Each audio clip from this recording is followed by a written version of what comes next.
He told me it was just a quick business trip. 2 days. Meetings, presentations, and late dinners with clients. The usual things husbands say when they're too busy to look you in the eye. I wanted to believe him. I really did. But that night while I was doing the laundry, a small folded paper slipped from his jacket pocket, a hotel reservation under his name, and one more guest. Where we spent our first anniversary. Where he once promised me, "You'll never have to doubt me." And yet here I was, sitting in my car at midnight, rain tapping against the windshield, trying to breathe through the storm inside my chest. Maybe I wasn't driving toward him. Maybe I was driving toward the truth I was too afraid to face. When I finally reached the hotel and opened the door to room 314, I didn't just find the truth. I found the version of myself that had been lost for years. Her name was Claire Anderson, 37 years old, the kind of woman who still ironed her husband's shirts and brewed his coffee just the way he liked it, with 1 spoon of sugar and no cream. They had been married for almost 10 years. A quiet decade marked by birthday dinners, movie nights, and the soft illusion that love once found would never fade. But lately, something invisible had changed. Evan had started staying late at work. He'd come home smelling faintly of perfume, not her lavender kind but something sharper, expensive. When Claire asked how his day was, his answers became shorter. His phone, once left casually on the kitchen counter, was now always face down. None of it was enough to accuse him, just enough to make her heart uneasy. She told herself it was just stress, that he was tired, that she was overthinking. She even searched online for signs of emotional distance in marriage, hoping she was wrong, but dreading that she wasn't. Every night, as she lay beside him, she listened to his steady breathing, and wondered what dreams could make a man turn away from the life he once begged to build. There was no fight, no shouting, just the slow silence of two people drifting apart, pretending they didn't notice. And yet, deep down, Claire knew love doesn't vanish overnight. It slips away quietly, hidden beneath words like busy and tired, until one day, all that's left is a stranger lying next to you. That was the night she whispered to herself, "Something's not right." She didn't know it yet, but that whisper was the beginning of everything that would come undone. It was a Thursday morning. When Evan told her about the trip, he stood by the kitchen counter adjusting his tie, his voice steady and casual, too casual. "There's a conference in Riverton. Just 2 days. I'll be back Sunday evening," he said, kissing her cheek lightly as he picked up his briefcase. Claire smiled automatically. "Do you want me to pack something for you?" she asked softly. He shook his head, eyes already on his phone. "No, I'll manage. Don't wait up." Those words lingered longer than they should have. Later that day, as she folded his shirts into the suitcase, she noticed he packed his best navy blazer, the one he usually wore on anniversaries, not work trips. He even tucked in his favorite cologne, the scent she once teased him for wearing too often. There was something deliberate about his choices, something too careful. When he finally left, she stood by the window watching the car disappear down the road. The morning sunlight spilled through the curtains, warm and golden. But for the first time it didn't feel like morning at all. The house was too quiet, the air too still. Even the clock on the wall seemed to tick slower, as if time itself was holding its breath. Claire tried to distract herself, watered the plants, answered emails, made dinner for one. But no matter what she did, her mind kept circling back to the way he said, "Just 2 days." As if he was already counting the hours until he could return to another life, one she didn't know existed. She tried calling that night, but his phone went straight to voicemail. She left a message, pretending not to notice the tremor in her voice. "Hey, I hope the meetings are going well. Call me when you can." But he didn't. Not that night. Not the next morning either. And somewhere between the waiting and the silence, her doubt began to take shape. By the second night, the house had grown unbearably silent. Claire sat by the dining table, a cup of untouched tea cooling beside her hand. The only light came from the soft glow of Evan's laptop, still open on the counter, as if inviting her to look. She hesitated. She had never been the kind of wife who checked messages or scrolled through emails behind his back.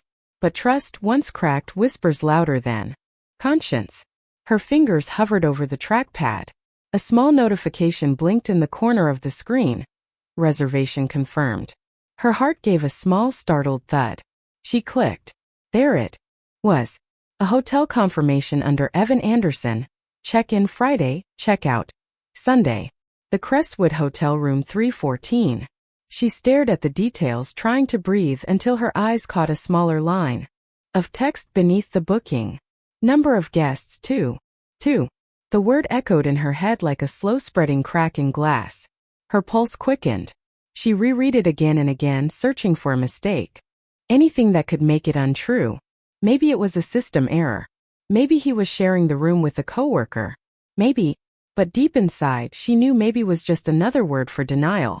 Her hand trembled as she printed the email, the sound of the paper feeding through the machine impossibly loud in the quiet house. When it finally slid out, she folded it once, twice, then held it against her chest, as if holding it would make it hurt less. She walked to the bedroom and sat at the edge of the bed they once shared. The scent of his cologne still lingered on the pillow, soft and familiar. It used to make her feel safe. Now it only made her feel foolish. In that moment, the truth didn't come crashing down all at once. Crept in slowly, steady, merciless, like cold water filling a sinking room. And by the time she whispered, "He lied to me," her voice barely sounded like her own. It was almost midnight when Claire finally stopped pacing. The living room. The printed hotel receipt lay on the coffee table. A single sheet of paper that had somehow changed everything. Outside, the rain had started again. Gentle at first, then harder, until the sound filled the empty house like the echo of her heartbeat. She stood by the window for a long time, watching raindrops chase each other down the glass. Every part of her screamed to let it go, to wait, to pretend she hadn't seen what she saw. But pretending had become a prison. She grabbed her car keys. The streets were slick with water, city lights reflecting off the puddles like shards of broken glass. Her wipers moved rhythmically, clearing the blur only for it to return again. It felt symbolic. How the world kept shifting between clarity and confusion. She drove past dark neighborhoods, empty gas stations, and quiet motels, the hum of the tires steady against the asphalt. Every few miles she thought about turning back. But then she'd see the paper on the passenger seat, room 314. 2 guests. And her hands would tighten on the wheel again. The rain softened into mist as she approached the city sign. Riverton, 12 miles. Her heart pounded harder with every exit she passed. She wasn't sure what she was hoping to find. Proof. Closure? Maybe just the truth, no matter how much it hurt. For years she had been the quiet, understanding wife. The one who forgave. Before she was even asked to. But tonight, the silence she had built around herself was cracking open. When she finally saw the hotel lights glowing faintly through the fog, her breath caught. The building stood tall and golden against the wet pavement. Elegant, warm, deceitfully peaceful. Claire parked across the street, her hands trembling around the steering wheel. Through the windshield, she could see people laughing in the lobby, checking in, carrying suitcases. She imagined Evan among them, smiling that polite, distant smile he'd learned to wear so well. She closed her eyes for a moment, resting her forehead against the steering wheel. The sound of rain softened around her, like the world was holding its breath. And then, in a whisper, almost too quiet to hear, she said, "I need to see it for myself." Then she opened the car door, stepped out into the cold night, and began walking toward the hotel that would change everything. The hotel was quieter than she expected. Elegant, polished, the kind of place meant for weekend getaways, not business trips. Warm golden light spilled from chandeliers, reflecting on the marble floor like melted honey. To anyone else it looked peaceful. But to Claire it felt like the beginning of an ending. Her heels clicked softly against the tiles as she walked toward the reception desk. The young clerk behind the counter smiled, polite and unaware of the storm hiding behind her calm face. "Good evening, ma'am. Do you have a reservation?" Her voice nearly failed her. "No," she said, forcing a small smile. "Actually, my husband does. Evan Anderson." The clerk's fingers danced over the keyboard, tapping gently. Claire's eyes drifted toward the guest lounge too. Couples sitting close, whispering and laughing. She wondered if she used to look like that once, content safe certain. Yes, ma'am, the clerk said finally. Mr. Anderson checked in earlier this evening. Her heart skipped. Would you like me to ring his room?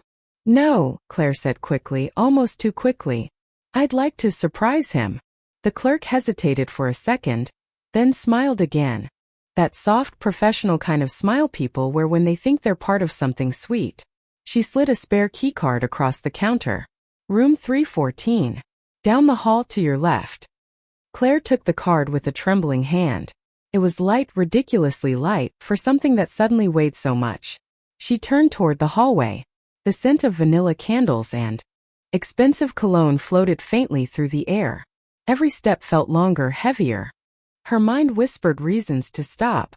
Maybe it's just a misunderstanding. Maybe he's alone. Maybe you're wrong. But her body kept moving. One step, then another. Her reflection followed her in the polished mirrors along the hall, a woman who looked like her but wasn't her anymore. At the corner before the final turn she paused. Her heart was pounding so loudly she could hear it in her ears. The golden light from the hallway spilled softly onto the carpet ahead, where room 314 waited like a secret breathing behind a thin wooden door.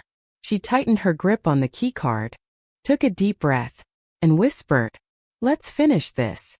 The hallway to room 314 felt endless. Long, narrow, carpeted in muted gold, lined with framed paintings that seemed to watch her as she walked. The air was heavy with the faint scent of lilies from the lobby, and the quiet hum of distant elevator doors closing. Each step echoed softly, yet in her ears it sounded deafening. She counted them without meaning to 1, 2, 3 like a ritual she couldn't stop. When she reached the end of the corridor she saw it. A door just like any other. Simple. Unassuming. Yet she knew. Her entire world waited behind it. Her hand tightened around the keycard. Her fingers were cold, her pulse quick and uneven. She could feel her heart pressing against her ribs, begging her to stop, to breathe, to turn back. But she couldn't. A house full of silence, years of half-truths, and that printed receipt had brought her here. If she turned away now, the doubt would never end. And perhaps worse than knowing the truth was never knowing at all. The faintest sound drifted through the door. A low voice, a laugh, then the clink of a glass. It was gentle, casual, and cruelly familiar. Her knees nearly gave out. She pressed a hand against the wall to steady herself. The wallpaper felt rough against her palm, grounding her in the moment, reminding her she was real, that this was real. For a long time she stood there listening. The sound of laughter inside twisted through her chest like wire. Not loud, not mocking, just ordinary. And somehow ordinary hurt the most. She thought of all the time she had waited at home, believing he was tired, stressed, doing his best for them. She remembered the way he'd kiss her forehead before leaving, whispering, "Don't wait up."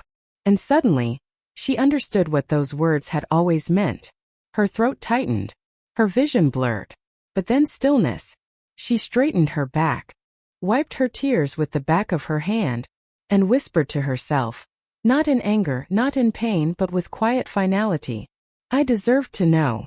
The keycard trembled in her grip as she lifted it toward the lock. The reader blinked once, green. The soft click of the door releasing sounded louder than thunder.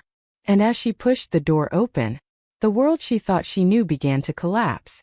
Quietly, completely. The door gave way with a soft click.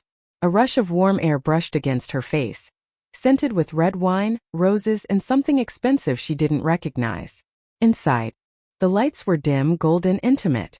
The curtains were half-drawn, letting the city lights bleed faintly through, painting the room in soft amber and shadow. It looked romantic. Too romantic. For a heartbeat she couldn't move. Her body stood still in the doorway while her mind screamed for air. On the nightstand 2 wine glasses, one smudged with lipstick. A half-eaten chocolate cake. The faint melody of a song still playing from a phone speaker, slow, tender. The kind of song meant for two. Her eyes drifted to the bed. A man's shirt was thrown carelessly across the sheets. Evan's. And beside it, a small shimmer caught the light. An earring. Delicate. Silver. The kind she had seen before, just not hers.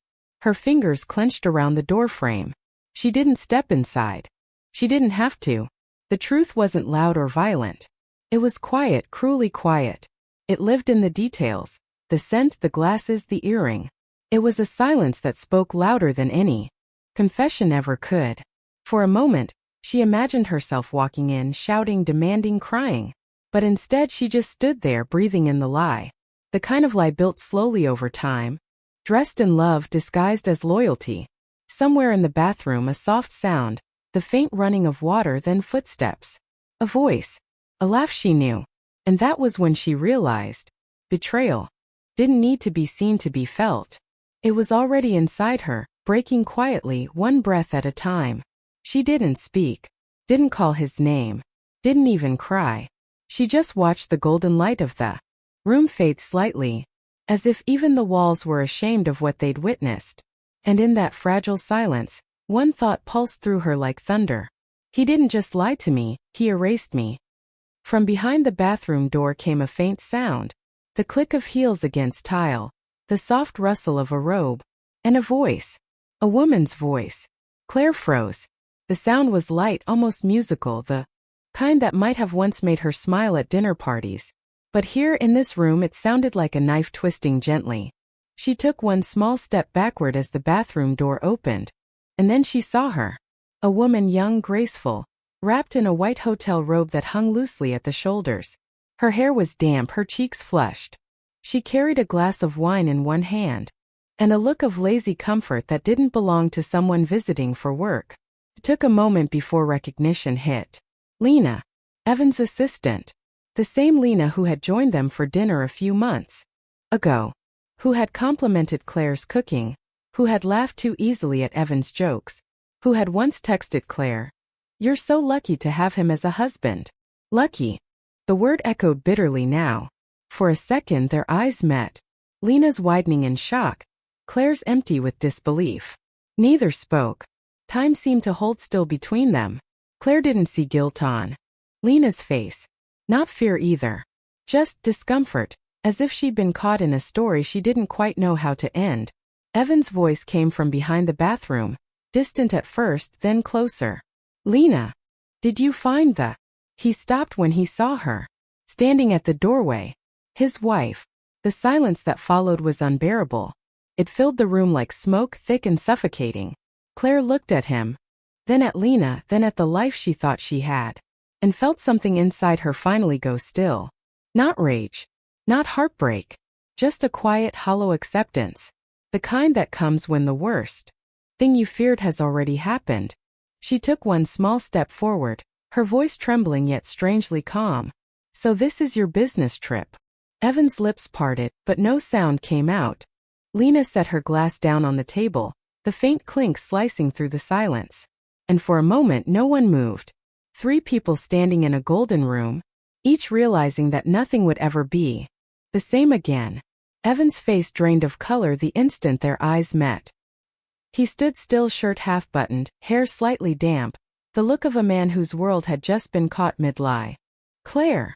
Her name fell from his lips like an apology that came too late. She didn't answer right away. She just looked at him. The man she had shared a decade of life with. The man whose smile once steadied her through storms. Now that same smile felt like a stranger's. He took a step forward. "It's not what it looks like." She almost laughed. It wasn't loud or cruel, just soft, the kind of laugh that comes when words lose all their meaning. "Really?" she whispered. "Then what is it, Evan? Because from here, it looks exactly like what it is." The air between them was thick, fragile, filled with the faint sound of rain outside the window. Lena stood frozen near the table, her robe tied tighter, her eyes fixed on the floor. "Claire, please." Evan started again. "We just needed time to talk. Things have been complicated." She blinked slowly, her voice trembling but steady. "Talk? In a hotel room? With wine and candles?" His mouth opened then closed. He had no words. For a long moment no one spoke. Just the low hum of the air conditioner and the beating of her heart. Then Claire took a breath, her voice lower now, calm in a way that frightened him. "Do you know what hurts the most?" she said. "It's not that you did this. It's that while you were planning this, I was planning our anniversary dinner." Evan's shoulders slumped. "I made a mistake," he whispered. A mistake, she repeated softly, almost to herself. A mistake is forgetting to call. This, she gestured around the room, is a choice. Her words hung in the air. Heavy, final. He tried to reach for her hand, but she stepped back. There was no anger in her eyes now. Just exhaustion, the kind that comes from loving someone who stopped loving you quietly. Claire. I can fix this, he said weakly. We can talk, please.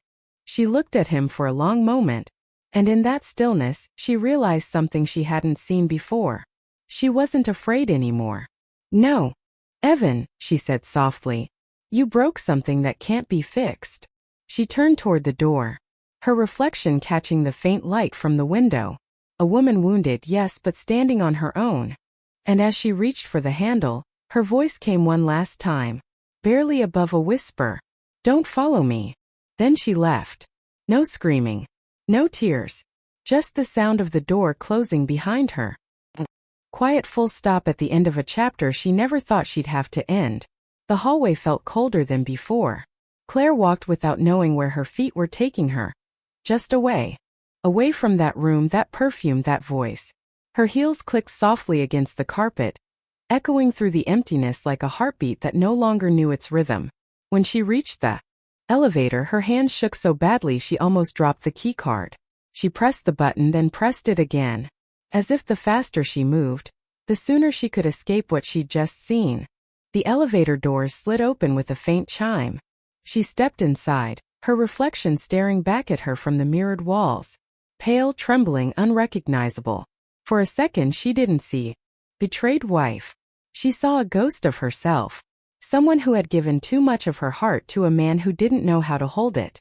The doors closed, and with it the last image of that room disappeared. But the silence followed her down. It was thick, humming, alive. When she reached the lobby, the clerk looked up and smiled politely, unaware of the world that had just ended upstairs. Did you find your husband, ma'am? Claire managed a small nod. Yes, she whispered. I did. Her voice didn't sound like hers anymore. Outside, the rain had stopped, leaving the streets slick and glistening under the dim city lights. She walked toward her car, every step heavier than the last. Her hands gripped the steering wheel, but she didn't start the engine. Not yet. She just sat there, staring at the reflection of the hotel in her rearview mirror. The same hotel where she had found not only his betrayal, but the truth of what their love had become. It wasn't anger that filled her. It wasn't hatred either. It was something quieter. The slow unraveling of years. The sound of trust breaking inside her like glass underwater. She thought of the laughter that once filled their kitchen, the plans they made for the future, the promises whispered in the dark. All of it gone. All of it fragile. And in that fragile silence, a strange calm settled over her. Because sometimes when the heart finally breaks, there's nothing left to fear. She started the car. The sound of the engine was steady, almost peaceful. She took one last look at the glowing hotel sign behind her and whispered, "Goodbye." Then she drove off into the night, leaving behind not just a room, but a version of herself she would never be. Again, the road stretched endlessly ahead of her, a ribbon of wet asphalt glistening beneath the pale glow of streetlights. The rain had quieted into a mist, leaving faint trails on the windshield that blurred the city into soft, trembling shapes. Claire drove without music. The radio was off, the windows closed, and all she could hear was the hum of the tires against the road and the slow rhythm of her own breath. It was strange how silence could feel heavier than noise. It pressed against her chest, filling the car with everything she didn't say in that hotel room.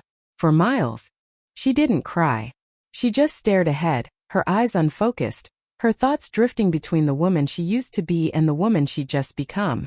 Every now and then the image of that earring flashed through her mind, small, silver, glittering, a symbol of the moment everything fell apart. But then she remembered something else. The way she had stood in that room, calm, unbroken. The way she had walked away without begging, without shouting, without losing herself. It hit her slowly. She hadn't fallen apart. She had survived it. That realization came quietly, like dawn creeping in after a long night.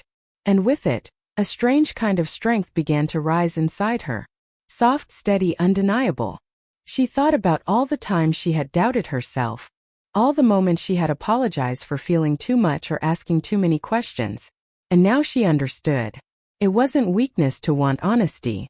It was love for herself. The road curved. Along the coastline, the dark waves glimmering under the moonlight. She rolled the window down slightly, letting the cold air hit her face. Stung, but it felt real. And right now, real was all she needed. At a red light, she looked at her reflection in the rearview mirror. Her eyes were tired, swollen, but there was something new in them. A quiet fire. She whispered to her reflection, "You're going to be okay." And for the first time that night, she almost believed it. When the light turned green, she pressed the gas, driving not away from the pain, but toward herself. The sun rose slowly, painting the sky in muted shades of gold and gray. The kind of morning that felt too gentle for what had just happened. Claire sat at the kitchen table, hands wrapped around a mug of coffee gone cold. The house was silent, except for the soft hum of the refrigerator and the occasional creak of the wooden floorboards. Every sound felt louder now, sharper, as if the world itself had changed overnight. Evan's things were still where he'd left them. His jacket on the chair, his favorite pen beside the notebook he never finished. Ordinary objects, yet they carried a weight she couldn't bear to touch. She looked around the kitchen and realized how familiar it all was. The place where they used to talk about their days, where laughter once filled the spaces now occupied by quiet. When the door opened, she didn't turn. She didn't have to. She recognized his footsteps, slow, hesitant, heavy with the kind of guilt that doesn't need words. He stood behind her for a moment, as if searching for a version of her that might forgive him. But the woman sitting at that table wasn't the same one who had kissed him goodbye 3 days ago. "Claire," he said softly, "please, can we talk?" She took a sip of her coffee, her eyes still fixed on the sunlight spilling through the curtains. "Go ahead," she said, her voice calm, almost detached. He sat across from her, hands clasped, eyes red. He began talking, words tumbling out in fragments. Excuses, regret, apologies. Phrases like, "I didn't mean for it to happen," and "I was lonely" filled the air. Claire listened quietly, not because she wanted to forgive him, but because she needed to hear how easily people could destroy something sacred, and still call it a mistake. When he finally stopped, the silence that followed felt heavier than before. She set her mug down gently and looked at him for the first time. "You say you were lonely," she whispered. "But do you know what real loneliness is, Evan? It's lying next to someone every night, and still feeling unseen." He lowered his gaze, eyes full of tears. She didn't flinch. "I loved you," she continued softly, "more than I should have. But I won't love a man who breaks me and calls it an accident." The words weren't angry. They were final, peaceful even. He reached for her hand, but she pulled away. Not out of spite, but out of acceptance. Some things, once broken, were never meant to be repaired. She stood up, walked toward the window, and whispered, "You don't need to go. But I can't stay." And in that quiet morning light, with the smell of coffee and rain still lingering in the air, she realized the worst was over. The truth had already set her free. The days that followed passed differently. Not faster, not slower, just quieter. Evan left after that morning. He didn't say where he was going, and she didn't ask. The house felt strangely hollow once he was gone, as if the walls themselves were exhaling after years of holding too much. For the first time in a long while, Claire noticed the small things. The way light poured into the living room at 3 p.m. The soft rustle of the curtains when the wind passed through an open window. The hum of life returning to a space that had forgotten what peace felt like. She began cleaning, not out of anger but out of instinct. She folded away the memories, the framed photos, the shirts he'd left hanging, the mug with his initials. Each item went quietly into a box marked past. There were moments, of course, when the ache returned, when she caught herself reaching for her phone to text him, or turning to share a thought that no longer had someone to receive it. But grief, she learned, was not an enemy. It was a teacher. And every wave of pain reminded her she was still alive, still capable of feeling. At night, she slept alone for the first time in years. The bed felt too large, the sheets too cool. But sleep came easier than she expected. Not deep, not peaceful, but honest. The kind of rest that follows. Exhaustion, not comfort. One morning, as she stood in the kitchen making coffee, she caught her reflection in the window. The woman looking back at her seemed older, softer, but not broken. There was a strength in her eyes that hadn't been there before. She realized something simple, something liberating. The house wasn't empty. It was hers again. Every quiet room, every echo of footsteps. They no longer belonged to the ghost of what she lost, but to the woman she was becoming. She poured herself a cup of coffee, sat by the window, and whispered into the stillness, "I can finally breathe." And for the first time in a long time she truly could. It arrived on a Thursday morning. A plain white envelope slipped through the door. Her name written in the handwriting she knew too well. Claire. For a long moment, she just stared at it lying on the floor. No sender, no address, just her name like a whisper from the past. She picked it up carefully, feeling the weight of something more than paper inside. Confession, perhaps. Or maybe a final attempt at redemption. The envelope was slightly crumpled, as if the hands that held it had been trembling too. She made herself a cup of tea before opening it. Small rituals that steadied her heart. Then slowly she unfolded the letter. Evan's handwriting filled the page. Familiar, uneven, desperate. The kind of words written not to change anything, but simply to be heard. Claire, I don't expect forgiveness. I just want you to know that what I did wasn't about love. It was about emptiness, the kind I carried long before I met you. You gave me peace and I mistook it for routine. You gave me loyalty and I took it for granted. I ruined the only thing that ever felt real. And I'll spend the rest of my life knowing that. I hope someday you'll remember me. Not as the man who hurt you, but as someone who once tried to love you the best way he knew how. Evan. Claire read it twice.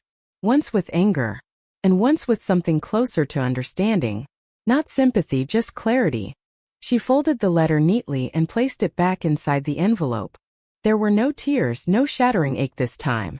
Only a gentle stillness, the kind that comes when the heart has already done its grieving. She walked to the old oak drawer in the hallway, the one where she kept things too painful to throw away but too important to forget. Inside were photographs, cards, fragments of a life that once felt whole. She placed the letter there, between the memories, and whispered, "I forgive you, but I'm not coming back." Then she closed the drawer softly finally. The act wasn't dramatic. Didn't need to be. It was just one quiet motion that carried the weight of letting go. Outside, sunlight filtered through the windows, falling gently on her face. And in that moment she realized, closure doesn't always come from others. Sometimes it comes from choosing peace over pain. Spring came softly that year. The trees outside her window were beginning to bloom again. And for the first time in months the scent of fresh rain no longer made her ache. Claire had moved to a smaller apartment, one with wide windows, white curtains, and just enough space for her and the life she was learning to rebuild. The silence that once frightened her now felt like an old friend. She filled her days with small gentle things. Morning walks by the river, coffee at the corner cafe where no one knew her story, books left open on the kitchen counter, and music that made the walls feel alive again. There were moments when loneliness visited, quietly without warning, but instead of running from it she welcomed it. Because she understood now that healing wasn't about erasing the pain. It was about learning to live beside it, to let it soften, not harden her. One afternoon, as she sat near the window watching the world outside, she noticed a couple laughing under an umbrella. For a brief second, the memory of Evan flickered. Not sharp, not painful, just distant, like a chapter already read. She smiled faintly, not because she missed him, but because she no longer did. In her journal, she wrote a single line. Some endings are just disguised beginnings. And it was true. The woman she was now, calm, self-assured, whole, had been born from the silence that heartbreak left behind. As the sun dipped low, she closed her eyes and breathed in deeply, feeling the gentle weight of peace settle over her shoulders. "I walked into that hotel room searching for him," she whispered. But I found myself instead. Outside, the city moved on. People laughing, cars passing. The ordinary rhythm of life continuing as it always had. But for Claire, it all felt new again. Because healing, she realized, isn't about forgetting the story. It's about writing the rest of it yourself. And that night, for the first time in a long time, she slept with the window open, the air cool, the world quiet, and her heart finally free. Sometimes we spend years believing love means holding on, when in truth, love also means knowing when to let go. Claire didn't find closure in that hotel room. She found it in the silence that followed, in learning that peace isn't given by others.